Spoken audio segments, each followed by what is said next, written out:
25 kam hier auf diese Insel. I was 25 when I first came here. Zugeschüttet. Den ganzen Weg This road didn't exist then. Es war alles durch die Erosion dieser Felslandschaft. The rock falls had formed a scree that covered the path. Und man musste ziemlich krabbeln. You had to scramble and clamber over the stones to get to the ruin. Und diese Ruine war The place was still in quite good shape in 1980, but all the same, you could see the tooth of time had been gnawing at it. The raw Atlantic climate for a start. And I thought, what a fantastic place. All the pirate stories I'd eagerly devoured as a child came flooding back into my mind.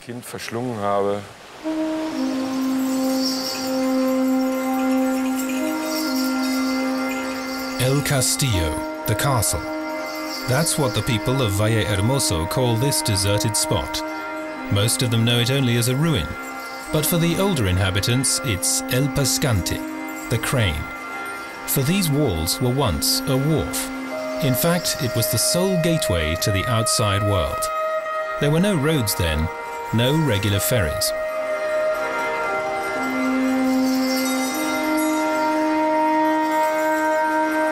This is where they loaded the cargoes of tomatoes and bananas. But the Pescante was also a place of departure, a place of parting. Until the middle of the last century, thousands of Gomeros left the island to seek their fortune in far-off Cuba or Venezuela.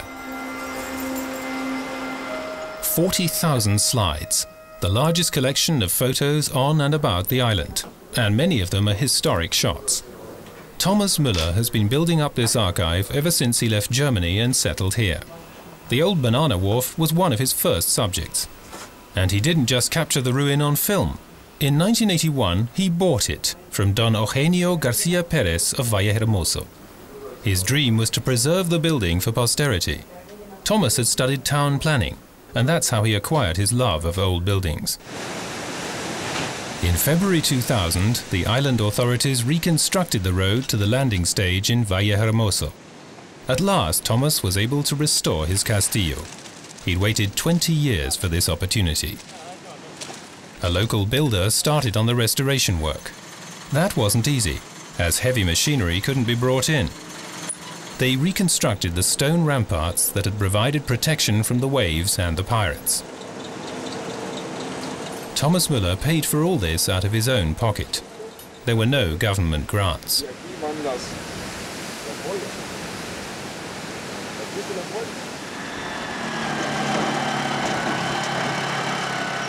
It took years before the walls were complete. Things didn't always go according to plan.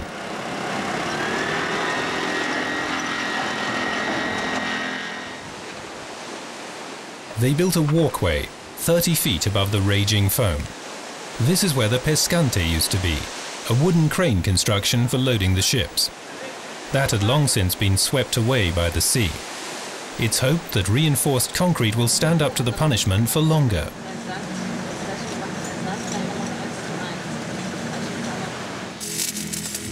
Modern technology arrives at the former banana wharf. Floodlights, sound equipment, unusual furniture. This is going to be a cultural center for exhibitions, local musicians, international artists. Thomas has grand plans for his Atlantic stage once it's finished. The forgotten spot in the Valle Hermoso Bay again acquires a face. The older people bring photos and recall their memories from the steamship era. Jaime Vega, for example, a friend and a sponsor of the project, knows about the historic significance of the wharf.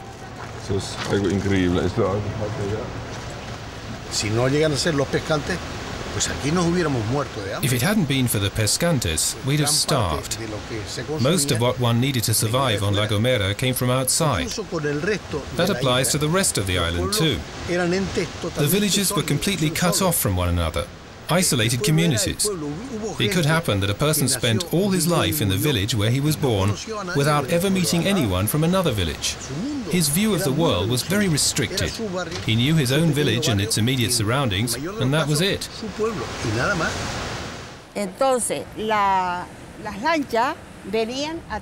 The ships came from over there. They were huge ships, not little ones. The people had to brave the waves in their 8-oared boats to load the ships bit by bit. And there was the pescante sticking right out into the sea. The cargoes were tomatoes and bananas. The bananas came from further up the valley. The waves sometimes splashed right up to the pescante, and the men had to take care that the boats didn't get full of water.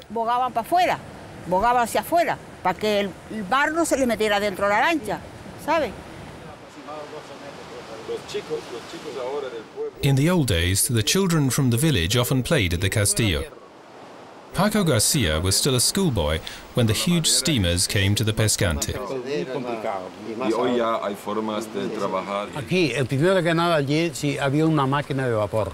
There was a steam engine here, and there were these steel cables to haul the goods up, to power the windlass.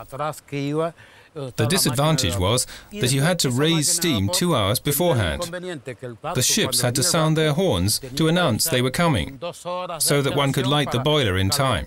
Later, the steam engine was replaced by a diesel.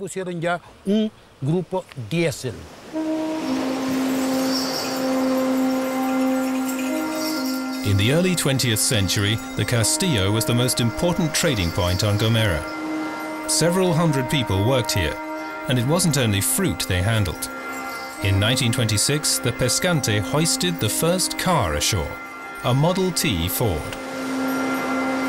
A spectacular find was several cannon in the Vallehermoso Bay.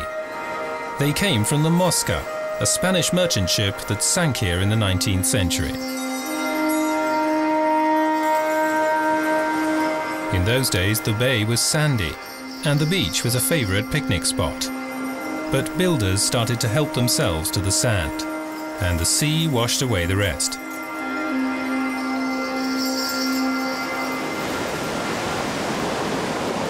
Now the breakers dash against the rocks. It was a submarine earthquake in 1957 that put an end to the pescante. Photos document the moment of destruction.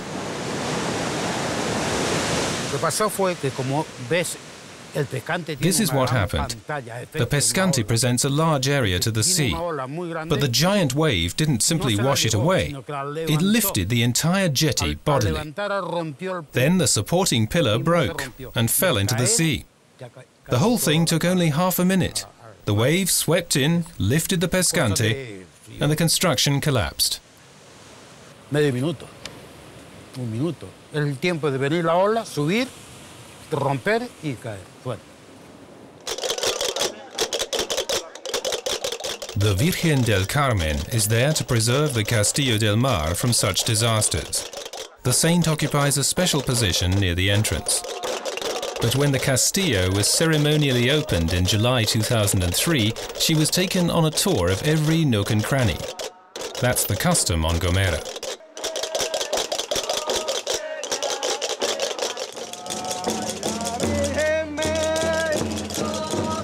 The chanted words tell a story of love and passion, emigration and death.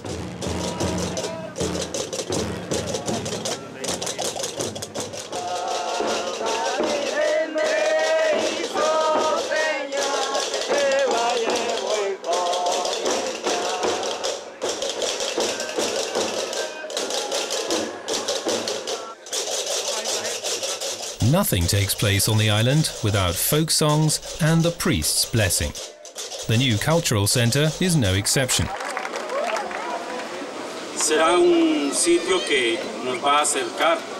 It will be a place where God dwells, thanks to beautiful things like music, theatre and painting.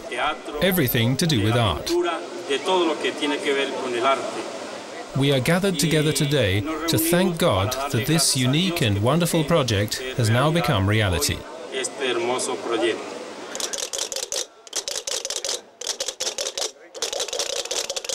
The Virgen del Carmen is the patron saint of fishermen and sailors. Normally she rides out to sea once a year, but in Castillo del Mar she's always at hand, on this stage in the raw Atlantic.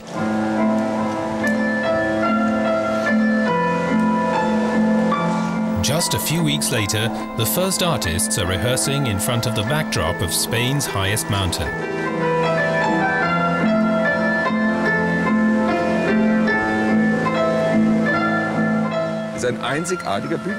It's a unique setting, and every artist who comes here says, "This is where I'd like to perform."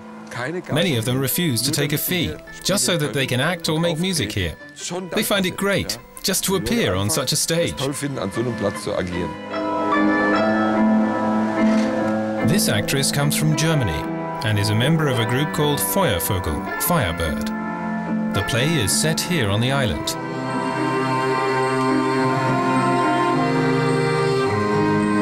It's the legend of Princess Gara of the Canary Islands and her lover Jonai. A kind of Romeo and Juliet story, with a tragic end on Gomera's highest mountain, known as Gara Jonai in their memory.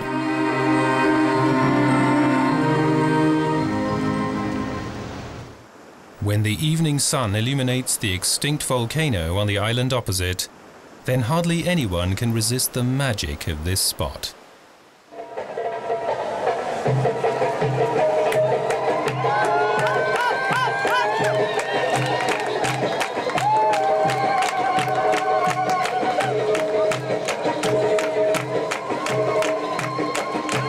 Belly dancing or Cuban music. Many places have concerts like this, but few concerts have such a stage, right in the Atlantic. The Castillo Del Mar lay forgotten for half a century. Now it is a lively spot once more, a place for the culture of the Canary Islands and of their guests. A meeting point for people who have fallen in love with this charming island.